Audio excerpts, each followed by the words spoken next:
Une limite extrême, une frontière mythique, aujourd'hui fortement développée. La côte ouest exerce toujours un fort pouvoir d'attraction. De nombreux mythes y survivent encore. Ils attirent par milliers les candidats aux rêves. Il faut donc s'éloigner de la côte pour retrouver la pureté de la nature. Une nature au paysage grandiose, façonnée par l'implacable érosion du vent, de la pluie et des cours d'eau pendant des millions d'années. L'homme a laissé son empreinte dans une nature qu'il a réussi à dompter pour son confort et son plaisir. Il a su maîtriser les lourdes contraintes géographiques et attirer partout le meilleur de la Terre. Depuis des millénaires, l'homme est présent sur cette Terre. En harmonie avec la nature, plusieurs cultures s'y sont succédées jusqu'au XIXe siècle, marqué par l'arrivée des pionniers. À Ogden, dans l'Utah, on célèbre la mémoire des pionniers. Leur monture est aussi associée à l'événement. Sans elle, l'aventure aurait été différente. Les Pioneer Days, les journées des pionniers, font monter la température de la ville chaque année au mois de juillet.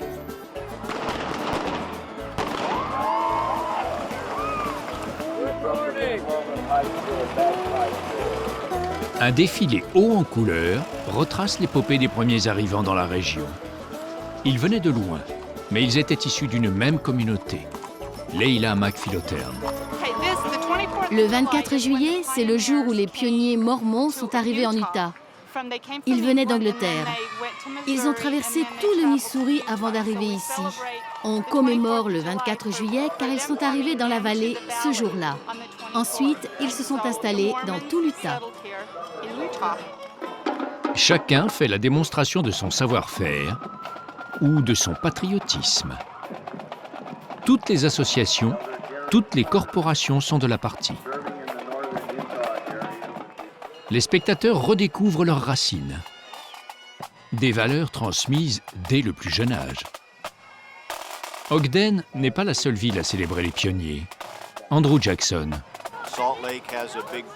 À Salt Lake, il y a une grande parade. Mais il y a aussi d'autres parades ailleurs, à d'autres dates que le 24. Après avoir traversé les plaines, les Mormons se sont installés dans cette région et après, tout s'est développé à partir d'ici. C'est l'occasion d'initier les jeunes. Pour charger ce revolver, il faut mettre de la poudre ici et la tasser avec ce petit levier. Ensuite, il faut mettre un couvercle de l'autre côté, comme ceci, et quand je tire, la poudre éjecte la balle du barillet.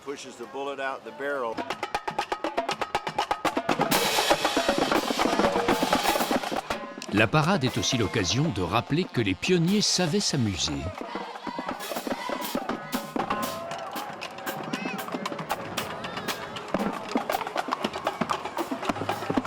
En bordure de la ville, à la fin de la journée, un autre événement important se prépare.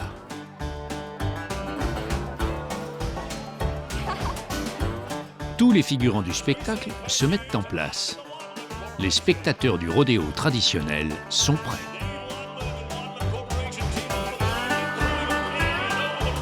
Les premières performances viennent du ciel.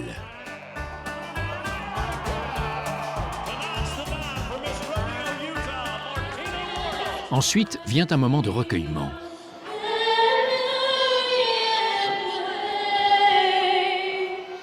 Puis les jeunes entrent en piste avec des moutons, pas très sages.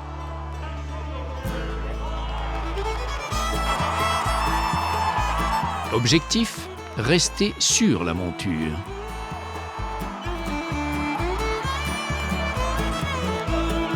Récompense, un mouton doré. Après, c'est le tour des grands. Il faut bien répéter chaque geste. Et arrive le moment d'entrer dans l'arène. Sur un cheval sauvage sans selle, le cavalier doit tenir au moins 8 secondes. Avec selle, c'est 10 secondes.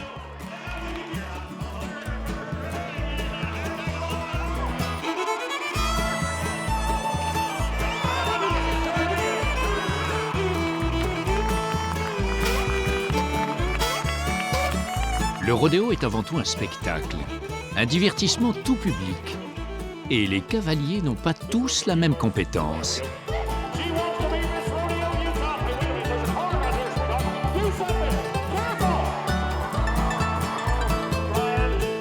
Le rodéo reproduit les tâches accomplies par les cow-boys dans leur activité quotidienne. Un des organisateurs, Craig Billick. Le rodéo, c'est le sport traditionnel ici. C'est l'homme contre l'animal. C'est un des sports les plus passionnants qui existent. Les cow-boys font tout pour montrer leur adresse. Quand ils manœuvrent les animaux, ils leur font faire ce qu'ils veulent. Les animaux ne sont pas toujours d'accord.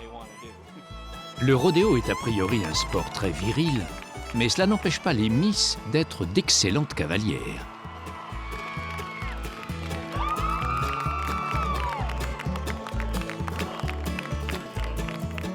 Chasse est le naturel et il revient au galop. Quand le cheval vapeur se libère, les sensations sont aussi fortes. Le casque remplace le chapeau, mais le mythe est intact.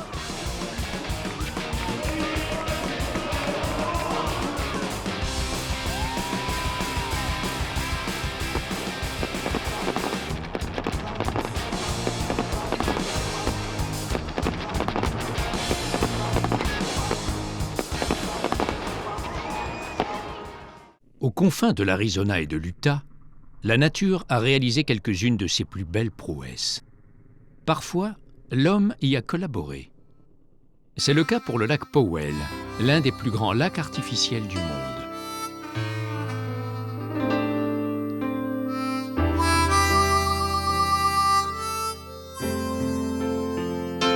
Ses côtes s'étirent sur 3500 km, c'est-à-dire plus que la côte ouest des États-Unis. Le lac est alimenté notamment par l'eau du fleuve Colorado.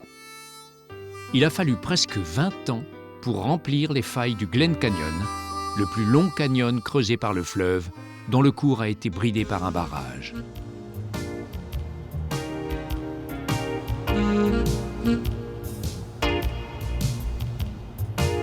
Le lac Powell est devenu une base importante pour les loisirs nautiques. À l'origine, le lac a été créé pour stabiliser le cours capricieux du fleuve Colorado et produire de l'électricité. À certains endroits, la profondeur du lac peut atteindre 170 mètres. Le lac Powell est tellement vaste qu'il est quasi impossible d'en connaître tous les recoins, même si l'on y séjourne plusieurs jours.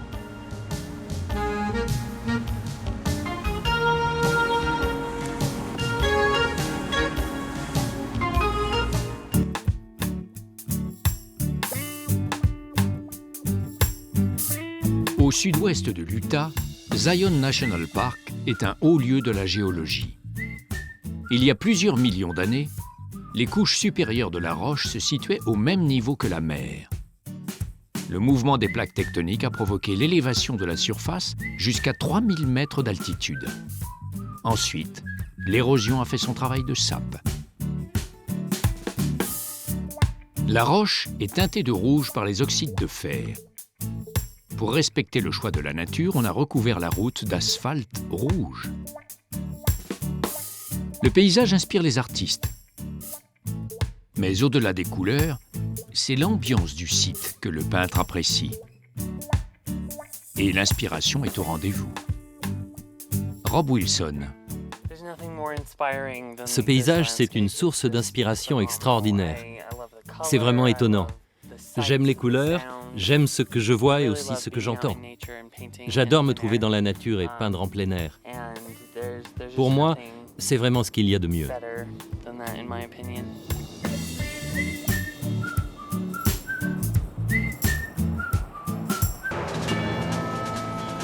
La nature est aussi capable de spectaculaires coups de théâtre. Au nord-ouest de l'Arizona, sur un immense plateau uniforme, l'érosion par l'eau a réussi un formidable tour de force, le Grand Canyon. Creusé par le fleuve Colorado, le Grand Canyon atteint au fond de sa gorge des roches vieilles de 2 milliards d'années. La végétation sur ses flancs varie beaucoup. En effet, en raison de la différence d'altitude entre le haut et le bas du canyon, la plupart des grandes zones climatiques terrestres y sont représentées.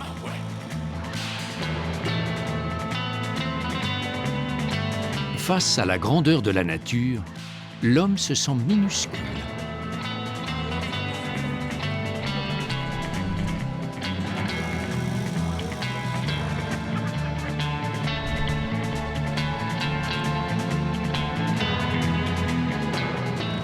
On peut visiter le parc national du Grand Canyon de différentes manières, mais la plus spectaculaire est la voie des airs. Les pilotes, cependant, doivent respecter des itinéraires strictement délimités. Brett Oliver.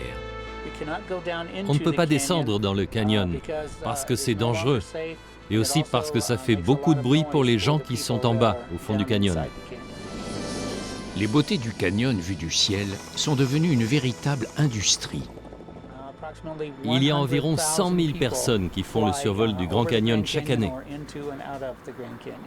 Il y a à peu près 50 hélicoptères et une vingtaine d'avions basés ici.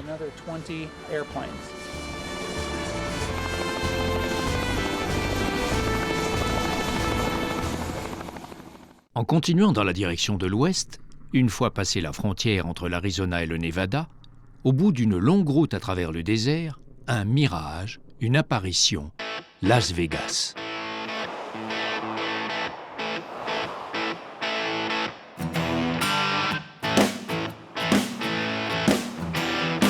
Las Vegas procure 70% de ses recettes à l'État du Nevada. La ville du jeu brasse énormément d'argent et attire des visiteurs venus du monde entier. Une ville cosmopolite, mais aussi une ville improbable, surgie de nulle part. Ici, les monuments historiques sont factices. Les seuls monuments bien réels sont élevés à la gloire de l'argent, les hôtels casinos. Le jeu est devenu légal à Las Vegas au début des années 1930 pour financer le budget de l'éducation. Depuis, les recettes ont crevé les plafonds.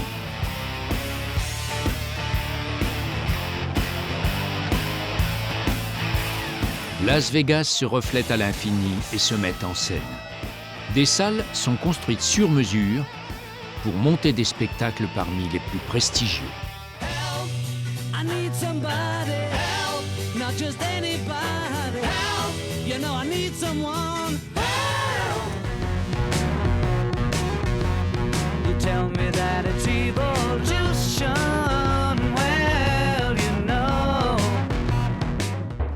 Créé sur le thème de Venise, l'un des plus grands hôtels du monde dispose de plus de 7000 chambres et d'une petite vingtaine de restaurants. Les hôtels casinos rivalisent d'imagination pour attirer et fidéliser la clientèle.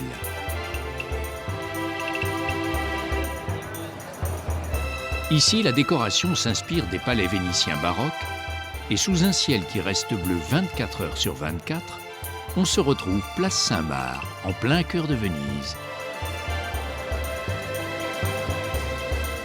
Et sur les canaux, les gondoles glissent délicatement.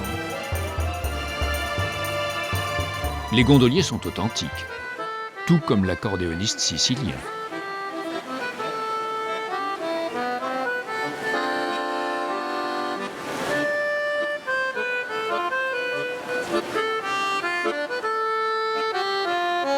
Le Lion de Venise, lui, veille sur les réalités commerciales.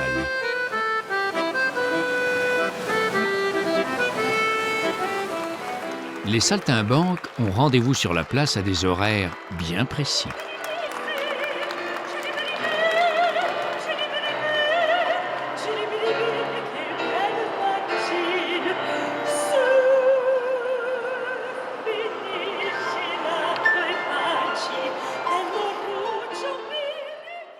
À l'extérieur, on entretient l'illusion en accumulant les références à Venise. Une lagune en réduction et dominant l'ensemble, le célèbre campanile.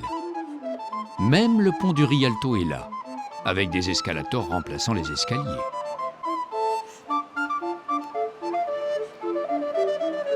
Au pied du Palais des Doges, Venise, au cœur du Nevada.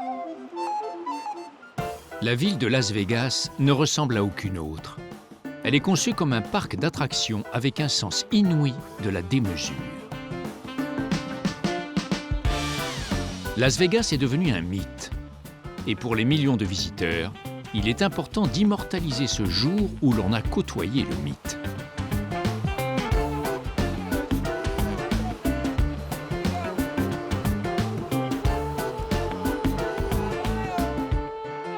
Nombreux sont les mythes de l'Amérique à être entrés dans la culture populaire.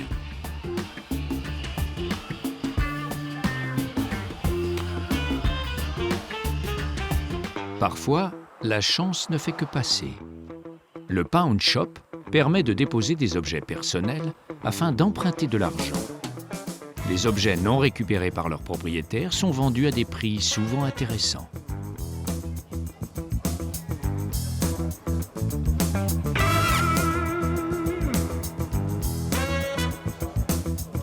L'ensemble des objets fait un peu bric-à-brac, mais on peut y faire des trouvailles. Ce fusil est de conception portugaise, fabriqué au Japon. C'est un des tout premiers fusils de samouraï, fin du XVIIe, début du XVIIIe siècle. En plus du jeu, Las Vegas est connu dans le monde entier pour une autre spécialité, le mariage. Pourquoi ? Tout simplement parce que la loi dans l'État du Nevada permet de se marier et de divorcer sans formalité compliquée. De plus, ici, on peut s'organiser un mariage sur mesure. On vient de loin pour se marier à Las Vegas. Ce sont des gens qui sont d'accord, qui sont assez courageux pour se marier. Ils veulent prononcer le mot « oui ». Ils viennent du monde entier. Citez n'importe quel pays, on a forcément eu quelqu'un de ce pays. À Las Vegas, on se marie comme on veut, et pourquoi pas en hélicoptère. On veut se marier. On aurait pu se marier sous l'eau ou à ski, mais en hélicoptère, c'est beau et c'est sûr. Et c'est facile de venir à Vegas. En hélicoptère, c'est plus romantique. Ici, tout est possible, même être marié par Superman. Il suffit d'offrir au révérend le costume adéquat. Il y a au moins 4 raisons de venir à Las Vegas pour se marier. 1, ce n'est pas cher. 2, au Nevada, il n'y a pas de délai, pas de test sanguin. 3, beaucoup de candidats au mariage ont envie de se marier à leur manière, sans tenir compte de la famille ou des amis. En fait, ici, on fait exactement ce qu'on veut. Et Las Vegas est une ville magique. Le révérend James Harvest est prêt. Je saute d'un building à l'autre. Je saute par-dessus les voitures. Je suis le révérend Superman. Aux États-Unis, à Las Vegas, au Nevada. C'est le seul endroit en Amérique où un couple peut être marié par Superman. Et je suis le seul Superman au monde autorisé à célébrer un mariage. Petit souci, le logo du vrai Superman n'est pas dans le dos, mais sur le torse. Il faut se rendre à l'évidence. Non, c'est pas vrai. De quel côté je le porte, ça m'est égal, mais je veux que ce soit dans le bon sens. Regardez ici, vous avez le logo dans le dos. Et normalement, il est devant. Comme ceci, on voit trop votre peau. C'est trop sexy pour nous. Ah, je vous rends nerveuse. À Las Vegas, on s'amuse, mais on fait bien les choses, même si on est débutant. C'est la première fois que je suis Superman. Même ici, on ne rencontre pas tous les jours un prêtre Superman qui ne se prend pas au sérieux. Tout ça, c'est de la rigolade. Si un couple est pressé, ici, on peut le marier en 5 minutes. Au revoir, bienvenue à Las Vegas. Arrive le moment tant attendu. Dans les grands moments, les petits détails ont leur importance. Superman n'arrive pas à trouver la ceinture. Et en route pour la grande aventure.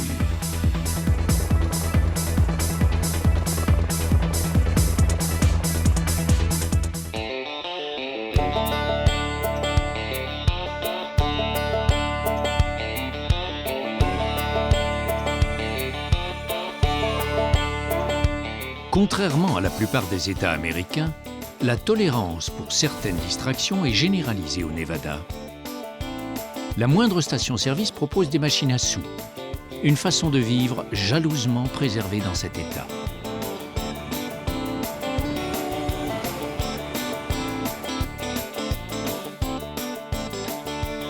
À côté du Nevada, la Californie s'ouvre par la vallée de la mort, un désert terrible. La vallée possède une origine géologique bien particulière. c'est le soulèvement des montagnes voisines qui lui a donné son profil. La route descend et à Zabriskie Point, le sol est riche de minéraux variés qui donnent aux rochers des couleurs irréelles. La roche subit une forte érosion en permanence en raison des températures élevées et des vents violents. Les formes évoluent constamment, de manière imperceptible.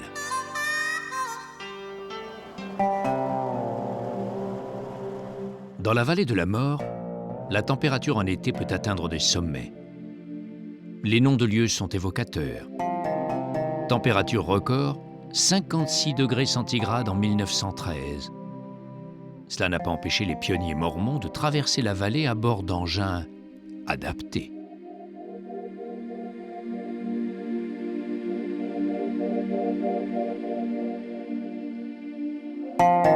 Soudain, de la chaleur surgit un édifice étonnant. Un opéra fondé en plein désert par Martha Beckett, une danseuse new-yorkaise. Richard Regnell, le gardien. Oui, il y a du public. Martha disait toujours la vérité. Ça lui était égal d'avoir du public ou pas à ses spectacles. Elle donnait ses représentations 6 jours sur 7, qu'il y ait des spectateurs ou non. Aujourd'hui, il y a des gens qui viennent du monde entier, d'Europe, du Moyen-Orient, d'Asie, et des gens de la région aussi.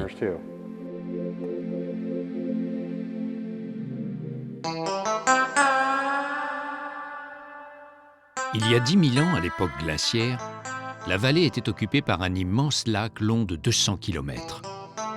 En s'évaporant, l'eau du lac déposa une épaisse couche de sels minéraux, encore présents à certains endroits. Le golfe du Diable est couvert de sel et de boue séchée.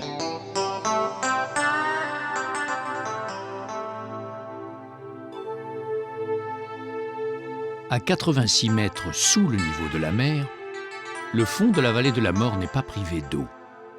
Il arrive que de fortes précipitations donnent naissance à des rivières éphémères.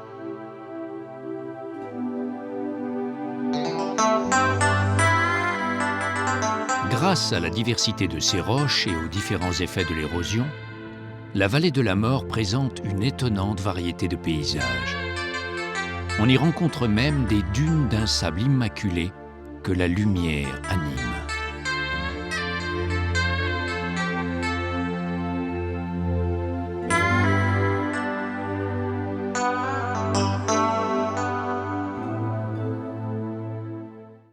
Toujours vers l'ouest, la route monte bien au-dessus du niveau de la mer pour traverser la Sierra Nevada, montagne enneigée en espagnol.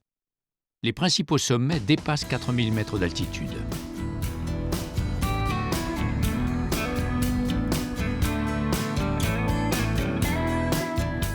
Au milieu du XIXe siècle, la chaîne de montagnes vit déferler la ruée vers l'or. Dans l'American River, on avait découvert des pépites d'or. Le destin de la région en fut bouleversé.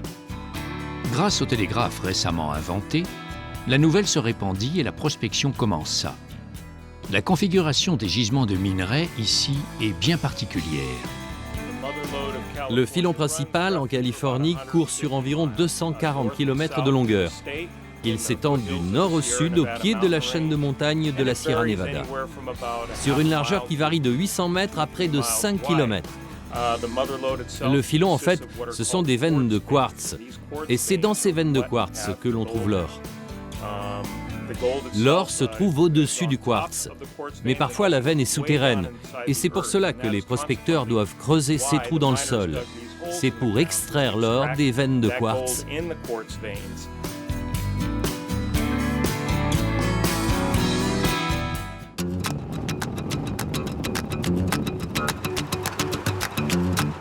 Une fois franchi le pont sur la Sacramento River, on pénètre dans la capitale de la Californie.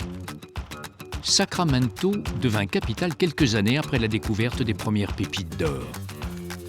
Le Capitole est le siège du gouvernement de l'État.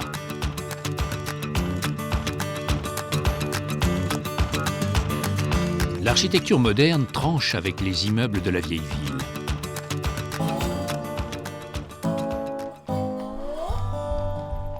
Souvenir de l'époque de la ruée vers l'or, la plupart des bâtiments remontent à la deuxième moitié du 19e siècle et rappellent la prospérité de la ville. Sacramento servait de relais entre la Californie rurale et les grandes cités de la côte.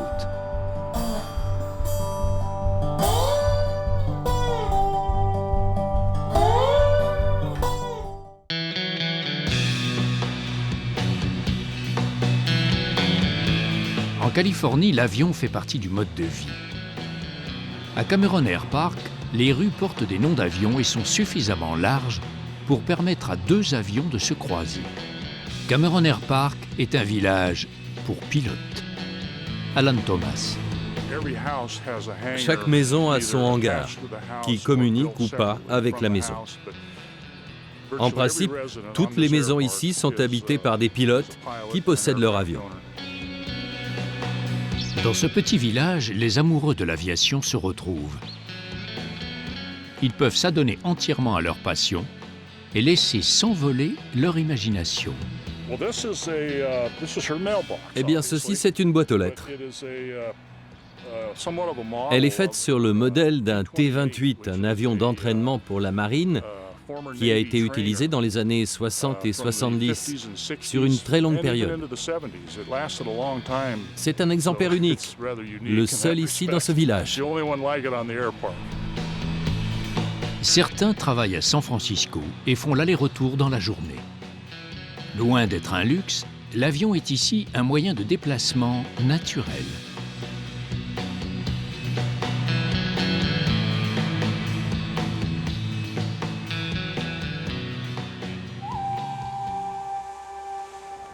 Napa Valley, 6 heures du matin.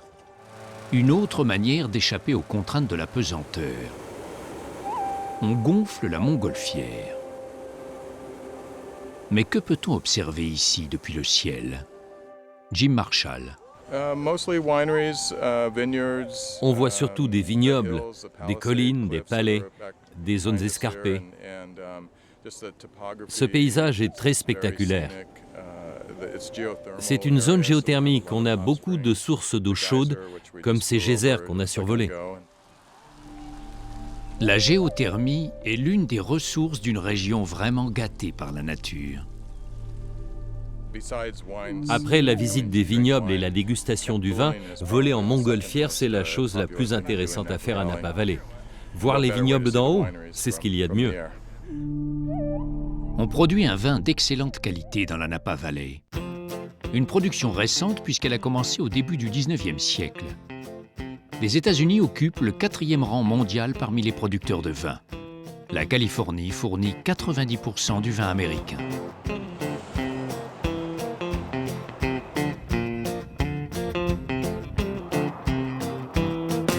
Les domaines viticoles possèdent souvent un patrimoine immobilier remarquable.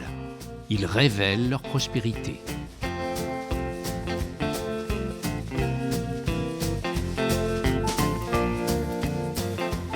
Certains immeubles rappellent l'Antiquité, revue par Hollywood. D'autres sont plutôt futuristes. D'autres encore sont entourés de cyprès, qui rappellent la Toscane. Ici, on est dans le classique. Mais le plus que classique. Un château a été construit sur un modèle toscan du Moyen Âge. Importé d'Europe, les pierres ont été taillées à la main pour reproduire à la perfection les lignes et les volumes originaux.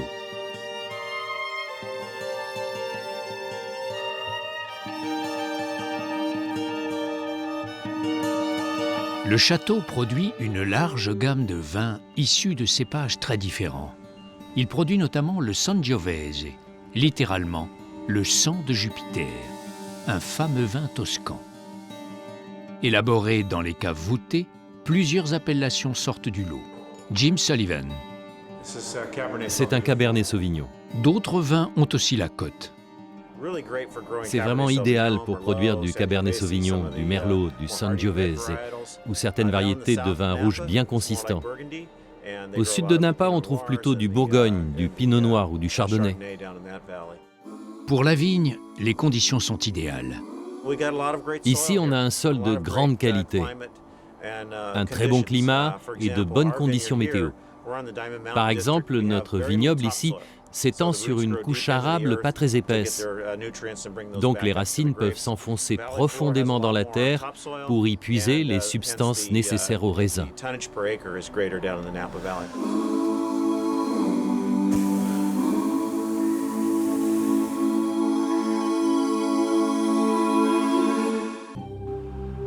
En direction de San Francisco, la vigne cède la place à la forêt. Elle abrite notamment l'arbre le plus haut du monde, le séquoia. Le séquoia est un conifère qui peut vivre 2000 ans.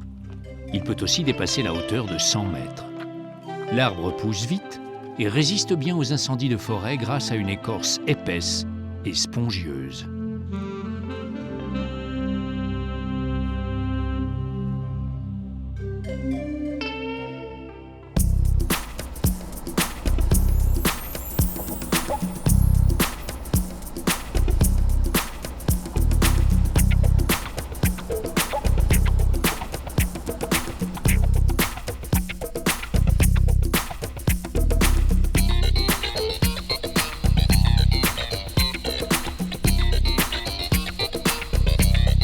La plupart des localités satellites de San Francisco se touchent pour former un vaste ensemble appelé Bay Area, la région de la baie. Celle-ci compte plus de 7 millions d'habitants et représente une des zones économiques les plus importantes des États-Unis. Construit en 1930, le Bay Bridge est long de 7 km. Il permet d'atteindre directement le cœur de San Francisco, la ville mythique du Nord californien.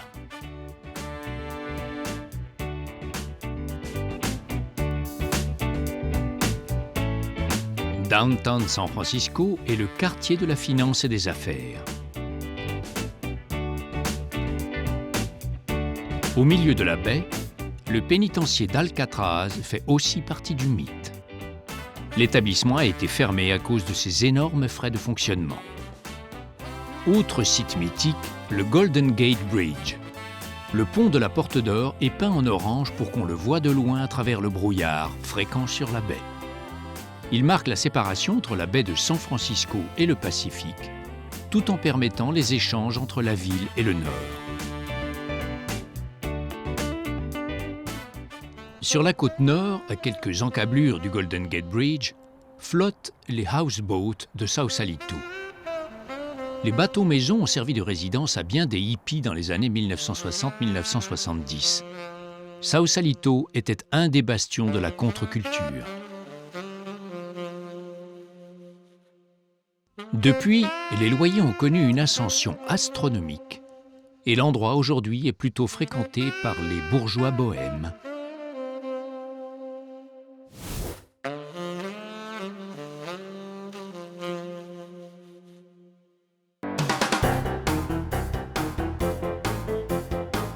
San Francisco est construite sur une quarantaine de collines.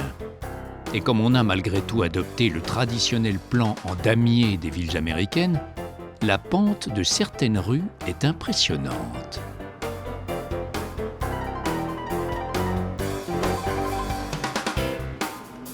Cela donne Lombard Street, une déclivité allant jusqu'à 27%, 8 virages sur 400 mètres, un surnom, la rue la plus sinueuse du monde.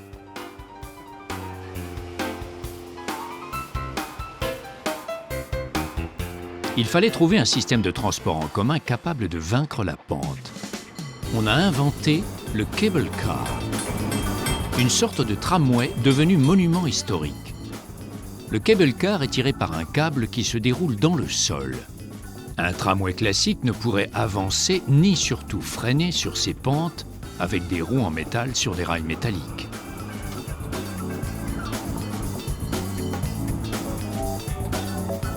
Le gripman actionne un levier qui pince le câble et permet au véhicule de progresser.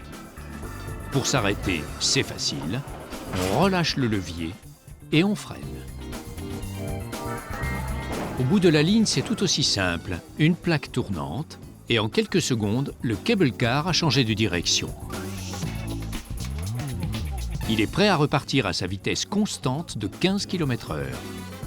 Un système unique au monde.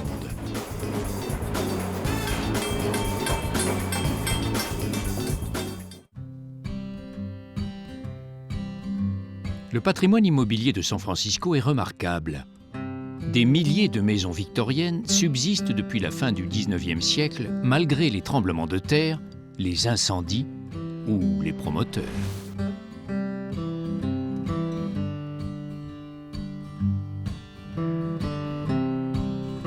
Au départ d'une ossature en bois, le plan des maisons victoriennes est souvent identique et les ornementations ont été fabriquées en série. Elles sont très demandées sur le marché. Avec leurs couleurs originales, on les surnomme les Painted Ladies, les femmes peintes. Ouverte sur l'extérieur, la ville de San Francisco attire depuis longtemps les immigrants du monde entier, notamment en provenance du continent asiatique. Les Chinois se sont installés au milieu du 19e siècle. Leur quartier, Chinatown, forme la plus grande communauté chinoise hors d'Asie.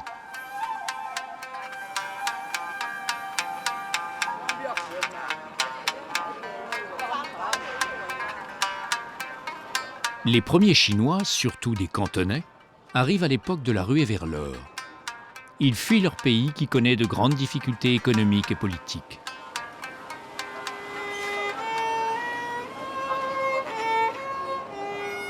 Une deuxième vague de Chinois arrivera pour la construction du chemin de fer à la fin du 19e siècle. Pour s'entraider ou pour se divertir, ils forment une communauté très soudée. Les rues Haight et Ashbury ont donné leur nom à un fameux quartier réputé pour être très libéral, très tolérant. Pendant les années 1960 et 1970, Haight-Ashbury fut l'épicentre du mouvement hippie et de la contre-culture.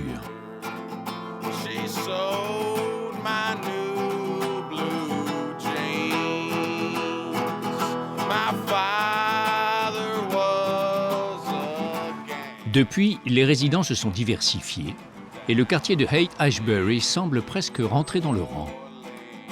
Pourtant, derrière les échoppes de produits bio, il règne encore une atmosphère particulière, vestige des années passées.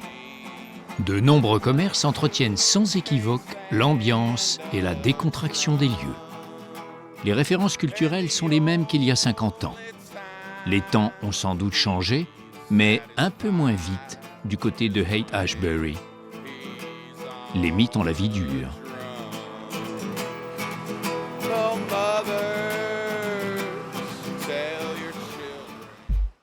Il souffle sur San Francisco un vent frais et vivifiant.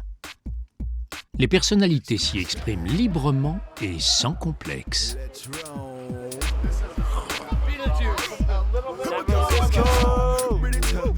Le quartier de Castro Street fait de San Francisco la capitale des homosexuels aux États-Unis. Ici, les sensibilités s'affichent ostensiblement, sans que l'on se soucie du qu'en dira-t-on.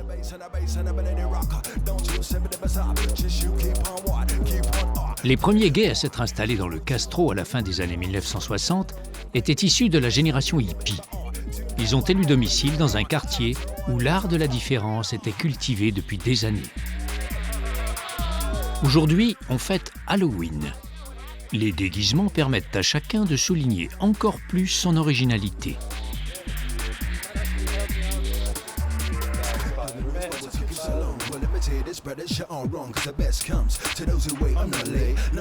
Castro donne le ton singulier d'une ville pilote ouverte sur le monde. San Francisco est l'aboutissement d'une longue recherche à la frontière de l'Ouest américain.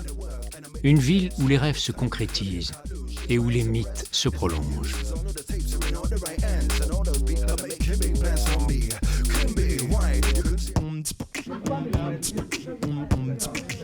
Dans la nuit d'Halloween, la fête emporte le quotidien. Masculin ou féminin, peu importe. On en reparlera demain.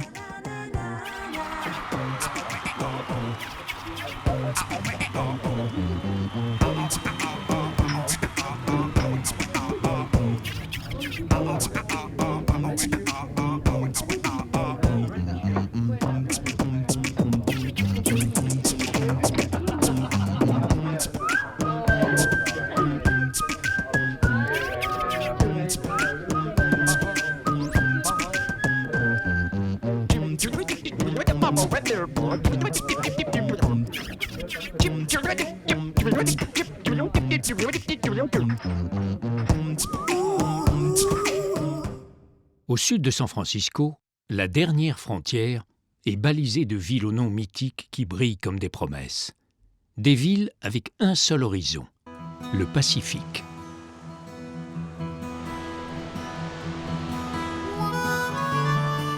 San Francisco n'est pas très loin.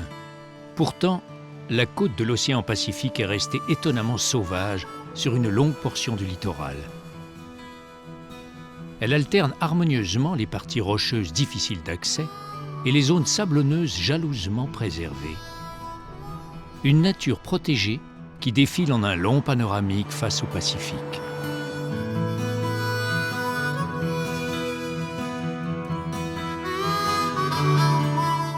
Dans le port de Monterey, accostaient jadis les pêcheurs de sardines et de baleines.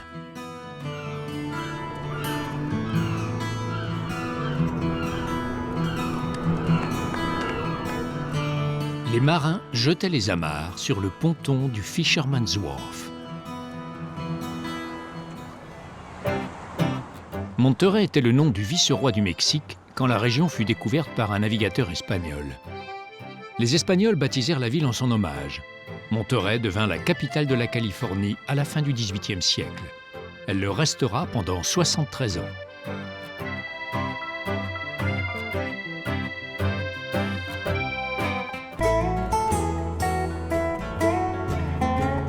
Une route spectaculaire, la 17 Mile Drive, permet de découvrir les plus beaux paysages de la péninsule de Monterey. La route, à péage, est bordée d'énormes demeures et de propriétés fastueuses qui se répartissent les meilleurs emplacements autour de 3 terrains de golf.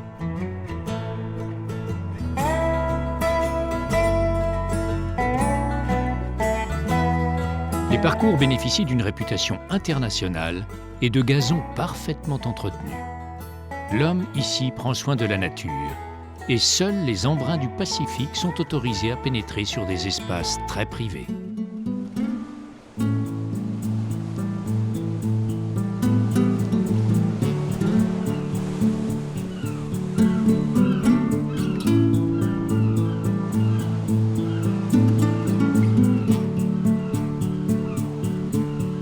L'homme est en phase avec la nature sauvage qui l'entoure. Il veille notamment à la tranquillité des lions de mer rassemblés sur les îlots rocheux. Les visiteurs sont bienvenus. Dans un environnement très protégé, la nature semble laisser libre cours à sa créativité. Les arbres sont travaillés par le vent et décapés par le sel marin jusqu'à devenir des silhouettes fantomatiques.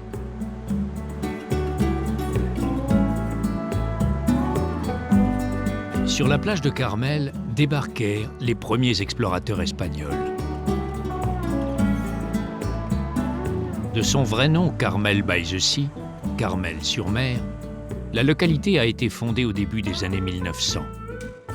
L'initiative en revient à des artistes qui appréciaient la beauté de l'endroit.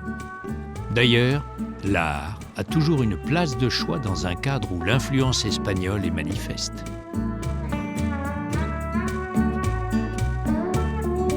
Des franciscains espagnols y fondèrent une mission à la fin du XVIIIe siècle. Ils employèrent des Indiens qui travaillaient l'adobe de la terre séchée au soleil.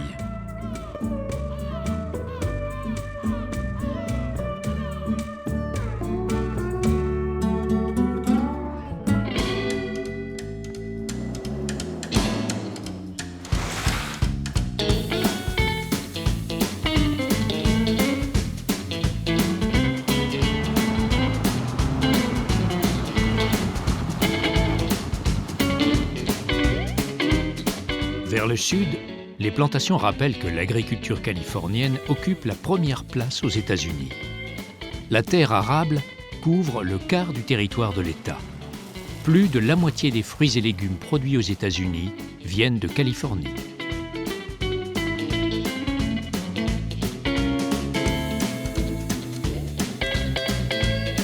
Certaines exploitations pratiquent le self-service. On cueille les fruits soi-même.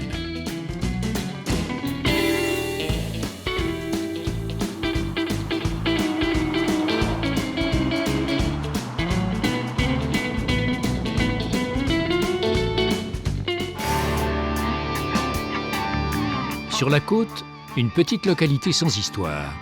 Elle doit tout à l'océan, même son nom, Oceano. Oceano est connu parce que les véhicules de tout genre sont autorisés sur la plage.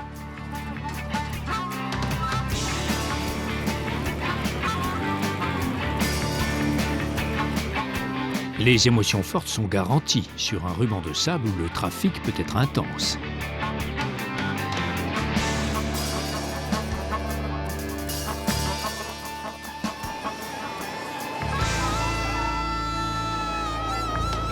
À Oceano, la plage est le domaine des divertissements mécaniques. Mais on peut aussi s'y installer pour une journée ou une semaine. Une manière originale de rester en contact avec la nature. D'ailleurs, la nature est tellement proche qu'il faut parfois se protéger. On construit une digue. C'est marée haute ce soir. Hier, l'eau est arrivée jusque-là. Il arrive aussi que le séjour doive se prolonger. On ne sait pas encore ce qu'on va faire. On va essayer de faire quelque chose.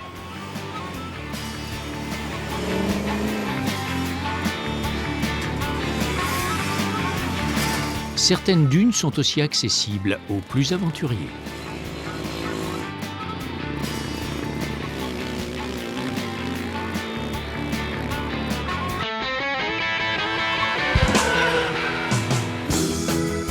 L'image de la Californie est souvent associée au surf, un sport vraiment mythique. Le surf a été introduit sur les plages californiennes à la fin du 19e siècle, en provenance d'Hawaï. Ce sport fait partie de la culture populaire en Californie.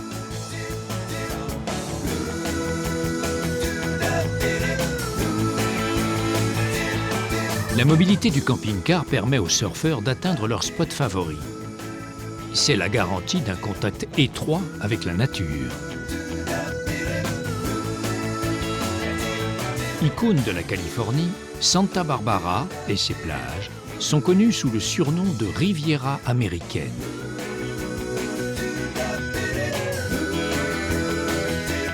Beaucoup de choses ont changé depuis les années 1960. Mais certains personnages pittoresques perpétuent la belle époque. En direct du mouvement hippie, le Flower Power, un survivant partage son expérience et son véhicule.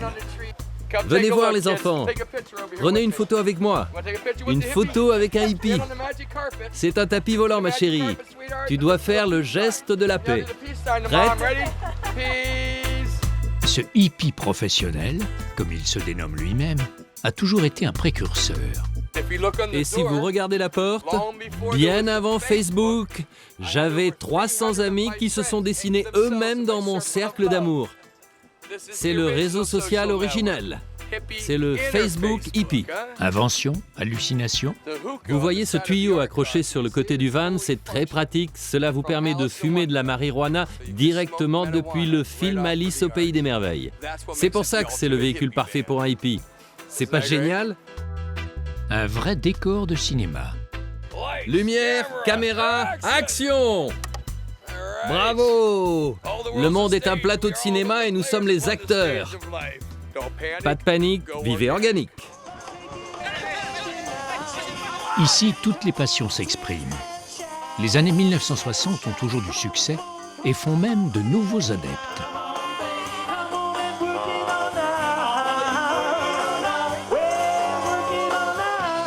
Des valeurs éternelles que toutes les générations partagent.